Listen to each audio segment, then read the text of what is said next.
On September 15, 1998, Alex Turner stumbled upon a vintage Polaroid camera tucked away in a local thrift store.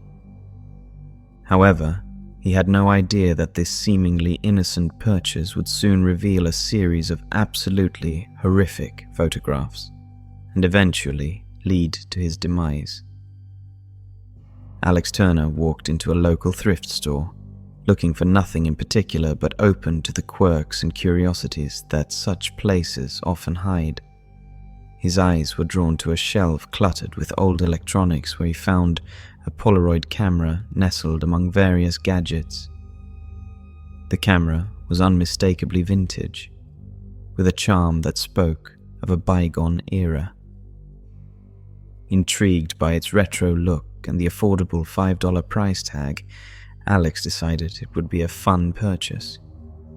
Upon returning home, Alex began cleaning the camera, wiping off years of dust and grime.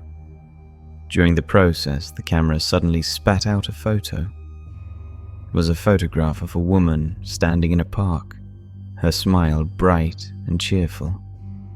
However, lurking in the background was a figure, blurry and indistinct, adding an unintentional eeriness to the otherwise pleasant scene. Interested to see if the camera still worked, Alex invited his friend Mike over to take some test shots.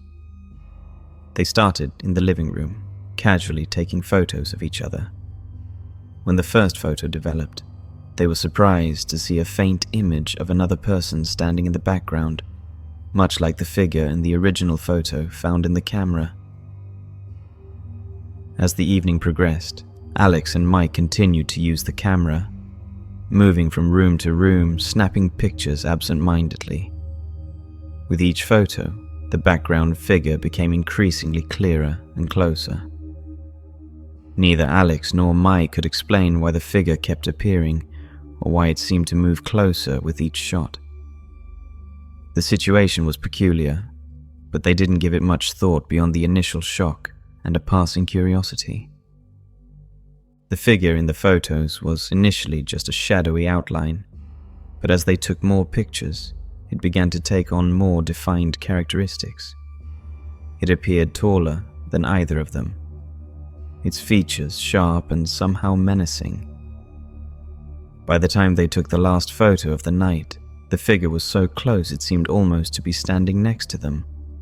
Its eyes, dark and bloodshot, seemed to stare directly out of the photo. Despite the increasingly clear presence of the strange figure, Alex and Mike didn't delve into trying to solve the mystery that night. They were unnerved, yes, but the reality of the situation hadn't fully sunk in. It was just a peculiar occurrence, a feature of an old camera that added a chill to their spine, but not much more. They joked about the haunted camera, making light of the situation to mask their discomfort. By the end of the night, a stack of Polaroids lay spread out on the kitchen table, each showing the progression of the mysterious figure as it moved ever closer. The final photo they took before deciding to call it a night was the most disturbing. The figure stood directly behind where Alex had been sitting, close enough that its features were unmistakably clear and intensely unsettling. Alex and Mike decided to stop using the camera for the evening, a decision driven more by a latent unease than by a voiced agreement.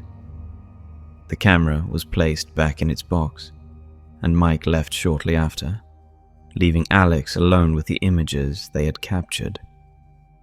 That night, as Alex tried to sleep, the images of the spectral figure haunted him.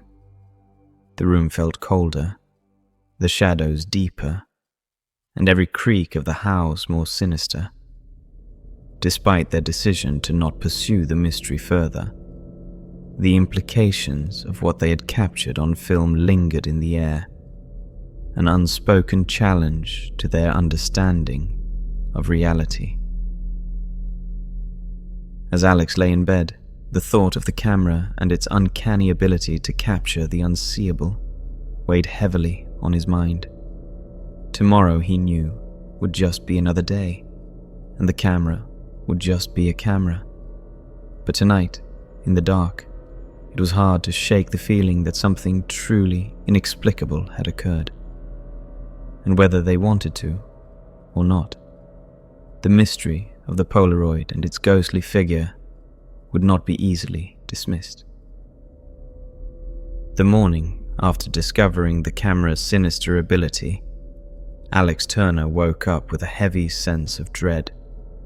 He lay in bed for several minutes, trying to rationalize the fear that gripped him. But the vivid memory of the dark figure lurking closer in each Polaroid was undeniable. With a deep breath, he got up and made his way to the kitchen, where he had left the stack of photos from the day before. As sunlight streamed through the window, it seemed to strip some of the menace from the images laid out on the table.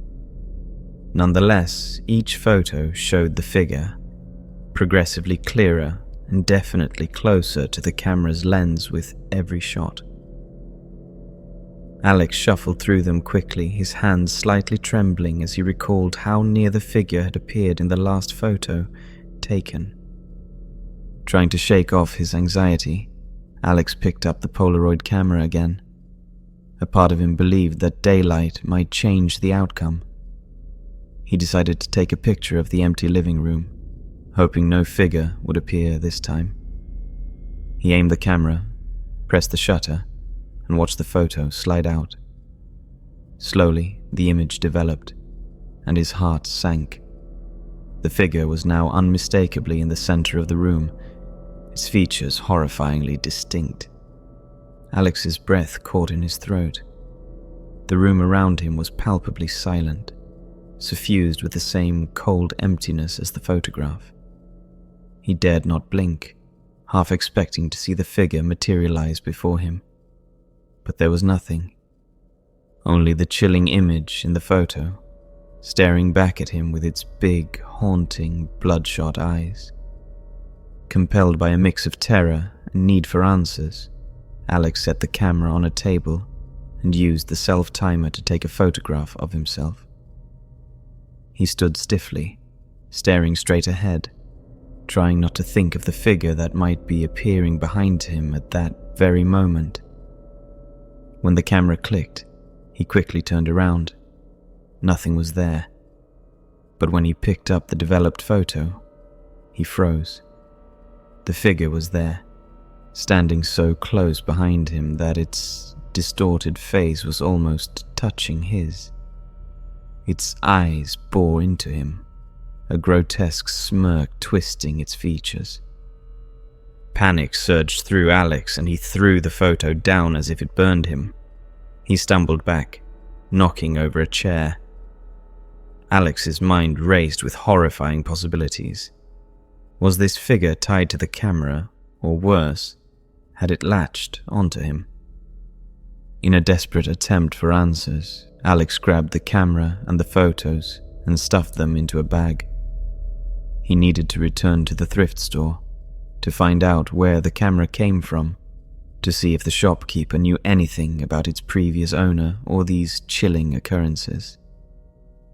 Rushing back to the store, Alex was met with disappointment. The shopkeeper, an elderly man with a forgetful gaze, couldn't remember who had donated the camera or any specific details about it. Frustrated and scared, Alex left the store feeling even more helpless. As night fell, the atmosphere in his home grew increasingly oppressive. Alex could feel the darkness watching him, the shadows seeming to move just beyond the corner of his vision. Every room felt suffocating, as if the walls were inching closer. He couldn't escape the feeling that the figure from the photos was now a presence in his home, lurking just out of sight. Unable to bear the solitude and terror, Alex called Mike, but the call went straight to voicemail. He left a frantic message pleading for his friend to come over. As he ended the call, the lights in his house flickered and went out, plunging him into darkness. In the pitch black, Alex's heart pounded in his ears. Suddenly he felt a cold breath on his neck. Frozen with fear, he slowly turned around. There it was, the horrifying figure from the photographs, with huge, bloodshot eyes, an abnormally huge smile that reached his ears and his head twitching in an unnatural way. He spoke with a voice, barely audible, its tone mocking and sinister. "Found you." The last thing Alex heard was the soft, eerie sound of the Polaroid camera's shutter, clicking, once more. For more scary horror stories, feel free to leave a like and subscribe. If you are interested in supporting me and my work, you can always check out my Patreon. There you will get ad-free stories in video and audio format, 2 days early access to my weekly stories, and you'll get to give me special requests on ideas and stories you would like me to read. Thank you for your love and support.